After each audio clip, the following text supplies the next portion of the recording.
Assalamualaikum warahmatullahi wabarakatuh. Selamat pagi rekan-rekan guru semua. Pada program Walini atau Wasiat Ilmu dan Inspirasi kali ini, saya akan berbagi materi yang saya dapatkan dalam program pendidikan guru penggerak. Jadi, materinya adalah berkaitan dengan inquiry apresiatif. Inquiry apresiatif adalah sebuah paradigma atau cara berpikir untuk melakukan sebuah perubahan yang didasari dengan berpikir positif. Hal ini cukup berbeda dengan apa yang biasanya saya lakukan.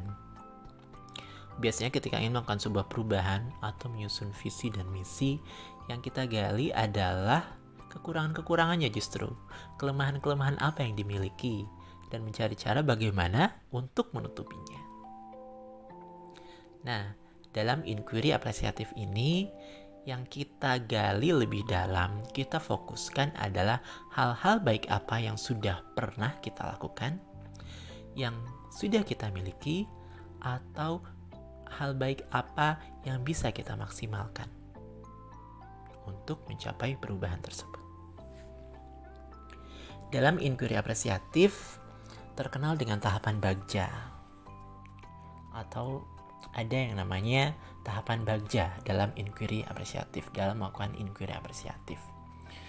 Bagja sendiri itu merupakan kependekan dari buat pertanyaan utama, ambil pelajaran, gali mimpi, jabarkan rencana, dan atur eksekusi. Pada proses buat pertanyaan, yang kita lakukan adalah kita membuat pertanyaan berkaitan dengan hal apa yang akan kita lakukan atau perubahan apa yang akan kita lakukan. Sedangkan pada tahapan ambil pelajaran, yang dilakukan adalah kita berusaha untuk mengambil sebanyak-banyaknya informasi atau hikmah atau pelajaran dari apa yang pernah kita lakukan, rekan-rekan kita lakukan, atau mencari dari referensi lain berkaitan dengan strategi-strategi yang dilakukan untuk mencapai perubahan tersebut. Selanjutnya, pada proses gali mimpi, kita mencoba untuk mengajak orang-orang yang terlibat untuk menggali harapan mereka terhadap perubahan tersebut. Perubahan ideal apa yang mereka harapkan, yang ingin mereka capai. Kita bisa melibatkan siswa jika memang perubahan itu melibatkan mereka. Kita juga bisa melibatkan rekan sejawat atau bahkan pimpinan sekalipun. Sedangkan pada tahap jabarkan rencana, kita akan mulai menyusun rencana-rencana. Siapa yang melakukan apa, bagaimana dan kapan, lalu bagaimana proses perubahan itu terukur kemajuannya. Lalu kontribusi apa yang bisa dilakukan, dan langkah-langkah besar apa atau alternatif cara apa saja yang bisa dilakukan.